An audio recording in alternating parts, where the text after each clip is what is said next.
দেখছেন এটি নিউজ। আমন্ত্রণ জানাচ্ছি আমাদের নিয়মিত আয়োজন হ্যাপেনিং পয়েন্টের আজকের পর্বে। আপনাদের সাথে আছি আমি এস এম আব্দুল শাকুর। দর্শক, একটা জাতিকে উন্নত করতে হলে এবং বিশ্ব দরবারে এগিয়ে যেতে হলে শিক্ষার বিকল্প নেই। একটা শিক্ষিত জাতি পারে পুরো দেশটাকে পরিবর্তন করতে এবং অর্থনীতির ক্ষেত্রেও সমৃদ্ধ করতে পারে একটা শিক্ষিত জনগণ। এবং সেই ক্ষেত্রে বাজেট যে প্রণয়ন করা হয়, সেই বাজেটেও কিন্তু শিক্ষার প্রতি গুরুত্ব দেওয়া দরকার। কিন্তু এ বছরে আগামীকালকে ইনফ্যাক্ট যে বাজেট ঘোষণা করা হবে, ইতিমধ্যেই যতটা আমরা জেনেছি সেখানে দেখেছি বা জেনেছি যে বাজেটের শিক্ষার যে বরাদ্দ সেটি কমার সম্ভাবনাটাই বেশি। এবং সেক্ষেত্রে শিক্ষার প্রভাব কতটা পড়বে এ নিয়ে আসলে আমরা সাজিয়েছি আমাদের আজকের পর্ব, শিক্ষার বাজেট নিম্নগামী। আর এ কারণে একজন শিক্ষাবিদকে আমরা স্বাগত জানিয়েছি আজকের আয়োজনে। আমরা আমন্ত্রণ জানাতে চাই অধ্যাপক কর্নেল অবসরপ্রাপ্ত কাজী শরীফউদ্দীন, শিক্ষাবিদ, লেখক এবং কলামিস্ট। আমরা তাকে স্বাগত জানাচ্ছি আমাদের আজকের আয়োজনে। ধন্যবাদ। বাজেট প্রত্যেক বছরই হয় এবং 2025-26 অর্থ বছরের বাজেট আগামীকালকেই মাননীয় অর্থ উপদেষ্টা ঘোষণা করবেন এমনটাই আমরা জানি। কিন্তু ইতিমধ্যেই যে উন্নয়ন বাজেটের যতটা আমরা দেখেছি, সেখানে দেখেছি বা আভাস পেয়েছি যে এই বাজেট শিক্ষার ক্ষেত্রে বিশেষ করে নিম্নগামী হওয়ার সম্ভাবনাটাই বেশি। একটা জাতিকে এগিয়ে নিতে হলে সুশিক্ষিত জাতি কিংবা আমরা যদি মানসম্মত একটা জাতির কথা চিন্তা করি, সেক্ষেত্রে শিক্ষার মান বাড়ানো ছাড়া কিন্তু বিকল্প নেই। সেক্ষেত্রে যদি বাজেটে বরাদ্দটাই কমে যায় তাহলে কি হবে আমাদের মতো দেশের? সেখান থেকে শুরু করতে চাই। ধন্যবাদ কর্তৃপক্ষকে, ধন্যবাদ আমার প্রিয় দর্শক শ্রোতাকে।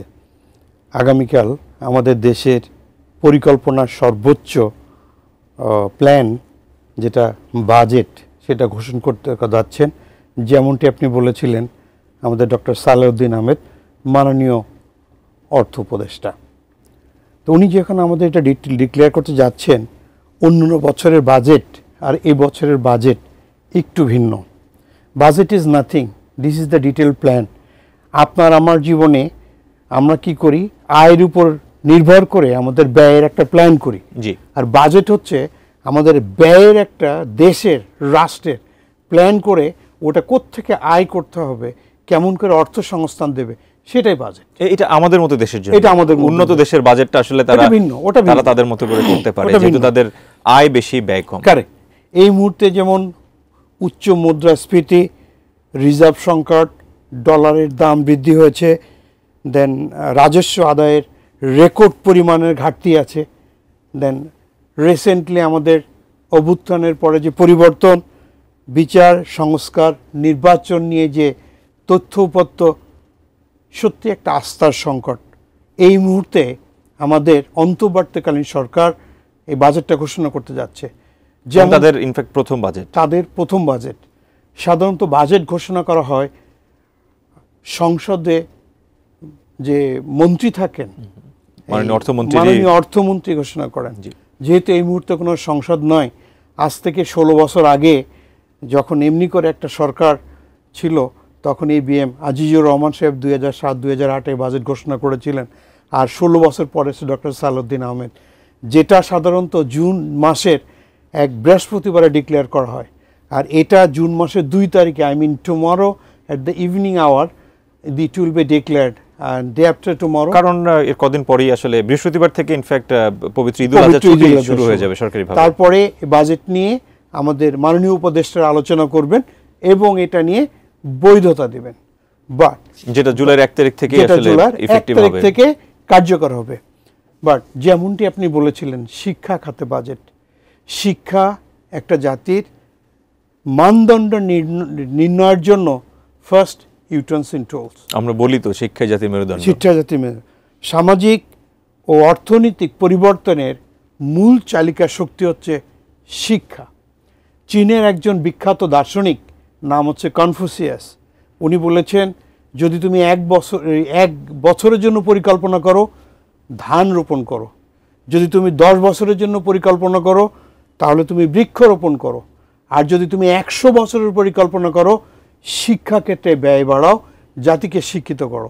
তা আজকে আমাদের জাতিকে শিক্ষিত করার জন্য যতটুকু ব্যয় বাড়ানোর দরকার, বারবার চিৎকার করার পরও এই স্বাধীন বাংলাদেশে স্বাধীনতার পর থেকে এর কখনো উন্নতি হচ্ছে না। কিন্তু আমরা সাম্প্রতিক সময় অনেকের সাথে কথা বলেছিলাম এই বিষয়টা নিয়ে, আমরা বেশ গুরুত্ব সহকারে ডিসকাশন করছি। ইনফ্যাক্ট এটিএন নিউজেও আমরা একাধিকবার কথা বলেছি। সেক্ষেত্রে কেউ কেউ বলছেন যে বরাদ্দগুলো এর আগে হয়েছে, সে পুরো বরাদ্দ ব্যবহার করা যায়নি, অ্যাট দ্য সেম টাইম যদি সেখানে করাপশনটা কমানো যায়, তবে যে বরাদ্দগুলো কমেও আসবে সেটা দিয়েও আগের চেয়ে বেশিভাবে উপকার পাওয়া যাবে। এটা আপনি একমত কিনা? ইন্টারন্যাশনাল রুলস অনুসারে সাধারণত বাজেট জিডিপির 6% এবং একটা উন্নয়ন বাজেটের 20% হয়। বাট আমাদের দেশে, এই স্বাধীন বাংলাদেশে এই পর্যন্ত 2016 অ্যান্ড 17-এ সর্বোচ্চ ছিল 2.47%, আর এই পর্যন্ত টোটাল 2 পয়েন্টের নিচে সাধারণত দেওয়া হয়। এখানে আমাদের যোগ্যতম ব্যক্তির কাছে শিক্ষা সেক্টরটা যদি উপস্থাপন করে তারপর যদি আমরা বাজেট দেই, যেমনটি আপনি বলেছিলেন, বাজেট দিলে অর্থ অনেক আবার ফেরত পাঠিয়ে দেয়। আবার আমাদের প্রতিনিয়ত আমি দেখেছি, আমি একটা ইউনিভার্সিটি ডিরেক্টর হিসেবে কাছ থেকে দেখেছি যে বছরের এই মার্চ থেকে জুন মাস পর্যন্ত খরচ করার জন্য সব উদ্গ্রীব হয়ে থাকে, কারণ বাজেট ফেরত চলে যাবে, বাজেট ফেরত যেতে পারে। প্রথম 9 মাসে ব্যবহার না হলেও পরের 3 মাসে করার চেষ্টা করে। সুদূর প্রসারী পরিকল্পনার অভাব আছে, সুদূর প্রসারী পরিকল্পনার অভাব আছে। এই দৃষ্টিকোণ থেকে আমাদের এই শিক্ষা বরাদ্দ 22 বছরের মধ্যে দক্ষিণ এশিয়ায় আমাদের বাংলাদেশ অলমোস্ট সর্বনিম্ন, মানে শেষের দিক থেকে দশম। বিশ্বব্যাংকের তথ্য অনুসারে টোটাল 179টা দেশের ভিতর লাস্টে আপনি যেমনটা বলেছিলেন শেষের দিক দিয়ে দশম। এবং সেই দশমের মধ্যে কারা কারা আছে সেই নামগুলো যদি আমরা আলোচনা করি তবে সেটা আমাদের জন্য খুব বেশি স্বস্তির হবে না। আমরা একটা বিরতিতে যেতে হবে আসলে, আমরা সেই বিরতি থেকে ফিরে এসে এই বিষয়টা নিয়ে একটু বড় পরিসরে আলোচনার চেষ্টা করব। দর্শক, আপনারা আছেন ইটি নিউজে, দেখছেন হ্যাপেনিং পয়েন্ট। আমরা ছোট একটা বিরতি নিয়ে ফিরছি, খানিক বাদে সঙ্গেই থাকুন।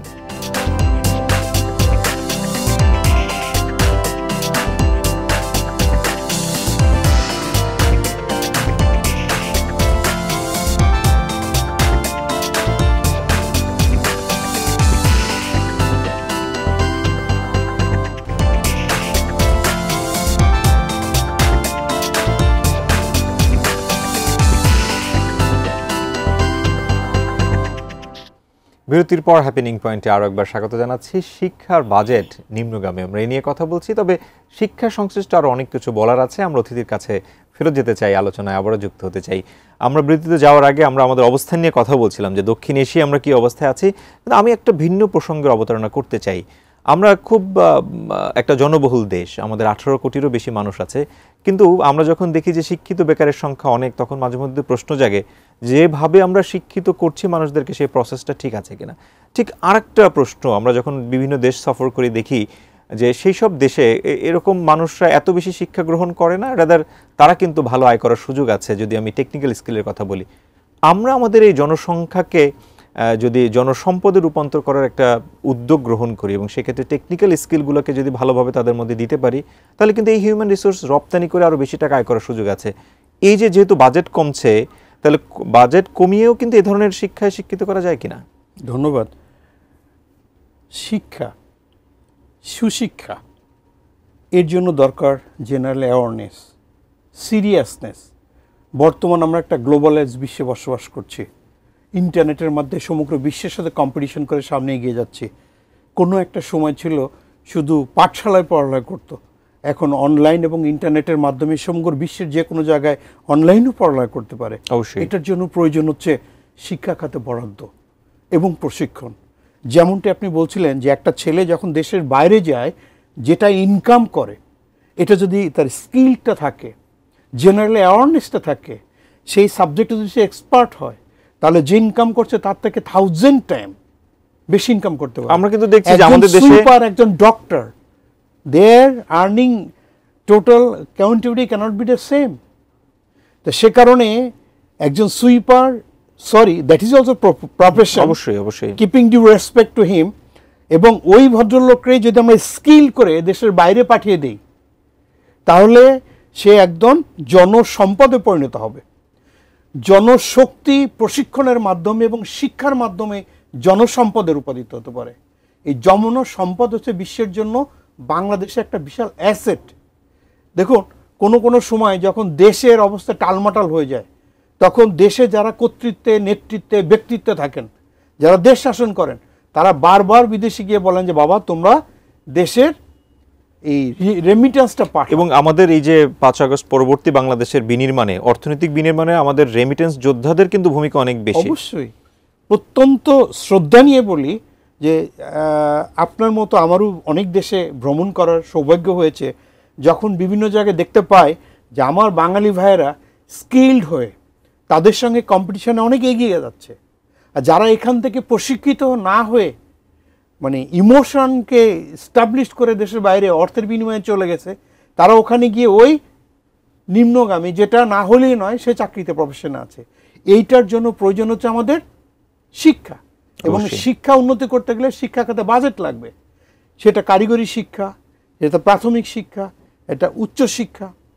আমাদের শিক্ষা খাতে শুধু যেমনটি আপনি প্রথমে একবার বললেন যে ডক্টরদের জন্য মেডিকেল খাতে রিসার্চের জন্য 100 কোটি টাকা দেওয়া হয়েছিল সম্ভবত 2023 এবং 24 অর্থ বছরে, কিন্তু এই 100 কোটি টাকায় তারা আবার ফেরত দিয়ে দিয়েছে। তাহলে কোনো ব্যয় হয়, তাহলে তো কোনো ব্যয় তো প্রয়োজন না। আয় এবং ব্যয়, that is not the question. ওই টাকাটা ইউজ করে একজন এক্সপার্ট তৈরি করতে হবে, যেটা আমার দেশ, রাষ্ট্র এবং সমাজের কল্যাণে আসে। আজকে আমরা বাইরের ডক্টর, বাইরের ইঞ্জিনিয়ারদের এখানে এক্সপার্ট করার দরকার নাই। আমার দেশে ট্রেন, আমার দেশে পাতাল রেল আমার ইঞ্জিনিয়াররা করবে। এটার জন্য এই ক্যাপাবিলিটি আমার বাংলাদেশের আছে। নতুন করে সায়েন্স অ্যান্ড টেকনোলজি যে ইমপ্লিমেন্ট হচ্ছে আমাদের দেশে, শুধু সেইখানে রিসার্চ করে আমরা এক্সপার্ট যদি তৈরি করতে পারি, এই আর্টিফিশিয়াল ইন্টেলিজেন্সের যুগে আমরা অনেক এগিয়ে যেতে পারবো। আমরা 4th জেনারেশনে চলে এসেছি। অবশ্যই এখানে আমাদের ডমিনেট করতে হলে আমাদের প্রয়োজন হচ্ছে শিক্ষা, এবং সেটা হচ্ছে সুশিক্ষা, এক্সপার্ট শিক্ষা।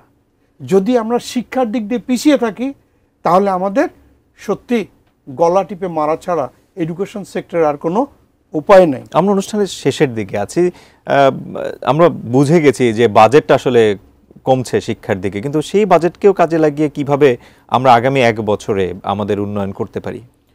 দেখুন, আমাদের শিক্ষা সেক্টরকে পলিটিলাইজ করা, পলিটিশিয়ানরা তাদের গ্রাফসে নিয়ে এসছে, এটাকে পুরা উন্মুক্ত করে দিতে হবে। কারণ একজন বিশ্ববিদ্যালয়ের শিক্ষক নির্বাচনের জন্য কোন মতাদর্শের, it cannot be the selection point. মেধা যার বেশি তাকে ওখানে যোগ্যতম হিসেবে দিতে হবে। দেখুন, রিসেন্টলি যে দুর্ঘটনাটা ঘটছে, সেনাবাহিনীর ক্যান্টনমেন্টে ইউনিভার্সিটির ভাইস চ্যান্সেলর গিয়ে পালাচ্ছিল। তারা দেশের বুদ্ধিজীবী, তাদের তো পালানোর দরকার ছিল না। What for they are there? Because they are selected by politician. তো প্রকৃত যোগ্য লোকরে যোগ্য জায়গাতে নিয়ে গেলে, জায়গাতে যদি পুট করা হয়, তাহলে সেক্ষেত্রে অনেক সময় কম বাজেট দিয়েও কিন্তু মনে হয় কাঙ্ক্ষিত বেনিফিট পাওয়ার সুযোগ আছে। আমরা আজকের মতো বিদায় নিতে হচ্ছে, সময় বলছে আজকে থামতে হবে। নিশ্চয়ই আলোচনা যেহেতু আমরা করছি, আলোচনা চলবে, আগামীতে দেখা হবে আবারও। আমাদেরকে সময় দেওয়ার জন্য ধন্যবাদ। শিক্ষার কোনো বিকল্প নাই। কোনো জাতিকে মাথা উঁচু করে দাঁড়িয়ে থাকতে হলে সুশিক্ষিত হতে হবে। ওকে দর্শক, শিক্ষার বিকল্প নেই, আমরাও স্বীকার করছি, এবং নিঃসন্দেহে শিক্ষাকে করে এগিয়ে নিয়ে যাব আগামীর পথে। আগামী দিনে নতুন কোনো বিষয়ে আবারও আমরা আলোচনা করবো। সে পর্যন্ত ভালো থাকার প্রত্যাশা, নিজে ভালো থাকুন, ভালো রাখুন আপনার চারপাশ, ভালোবাসুন দেশকে। আল্লাহ হাফেজ।